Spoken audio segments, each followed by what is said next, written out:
Bismillahirrahmanirrahim. Assalamualaikum warahmatullahi wabarakatuh.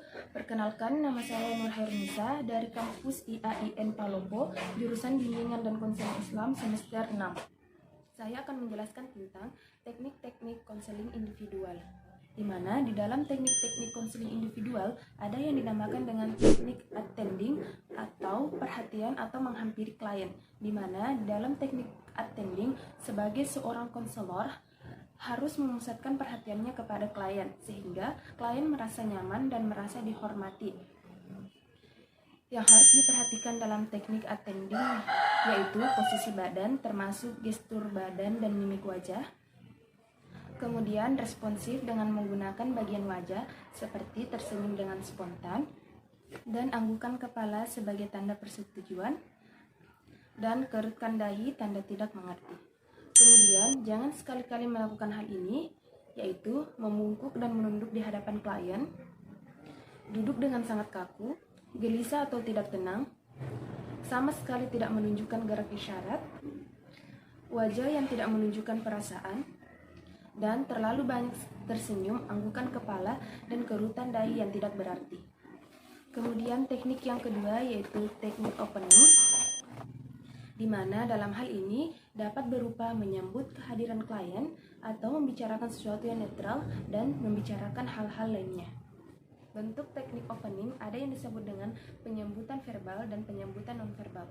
Penyambutan nonverbal dapat berupa yang pertama, menghentikan aktivitas, yang kedua, menjemput atau menghampiri klien, yang ketiga, berjabat tangan dengan klien, yang keempat, memberi isyarat untuk masuk, yang kelima, mendampingi klien untuk masuk, dan yang terakhir adalah memegang tangan klien atau memegang pundak klien apabila diperlukan.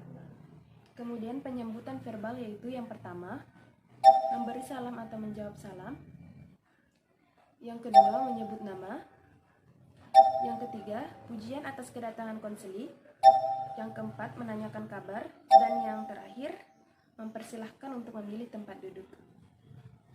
Teknik yang ketiga yaitu teknik empati, di mana suatu cara untuk menyampaikan perasaan konselor terhadap permasalahan yang dihadapi konseli.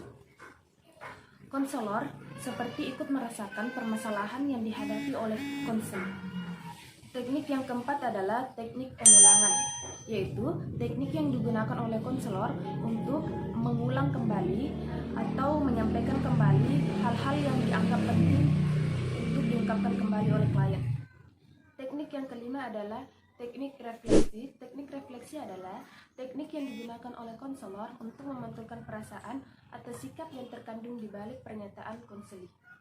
Teknik refleksi terdiri dari 3 jenis. Yang pertama yaitu refleksi perasaan, yang kedua refleksi pikiran, dan yang terakhir refleksi pengalaman.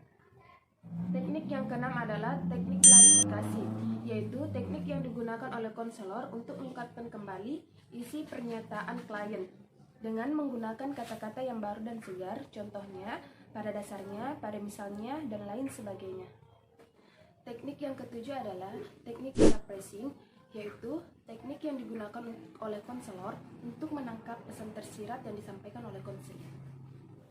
Teknik yang kedelapan adalah teknik eksplorasi, yaitu teknik yang dimiliki oleh konselor untuk menggali permasalahan klien secara lebih mendalam. Teknik eksplorasi terdiri dari 3 jenis.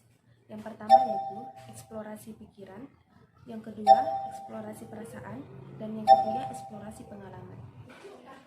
Teknik yang kesembilan yaitu teknik konfrontasi, yaitu teknik yang dimiliki oleh konselor dalam menyatakan kepada konseli bahwa adanya sebuah kesenjangan. Kemudian konselor melakukan umpan balik kepada klien. Teknik yang ke-10 adalah teknik interpretasi atau penafsiran, yang merupakan teknik yang digunakan oleh konselor dalam menafsirkan tingkah laku yang dimiliki oleh klien, yang diduga kemudian dimengerti, kemudian disampaikan kepada klien. Teknik yang ke-11 adalah teknik pengakhiran, yaitu kemampuan konselor dalam mengakhiri percakapan atau mengakhiri komunikasi konseling karena telah benar-benar berakhir.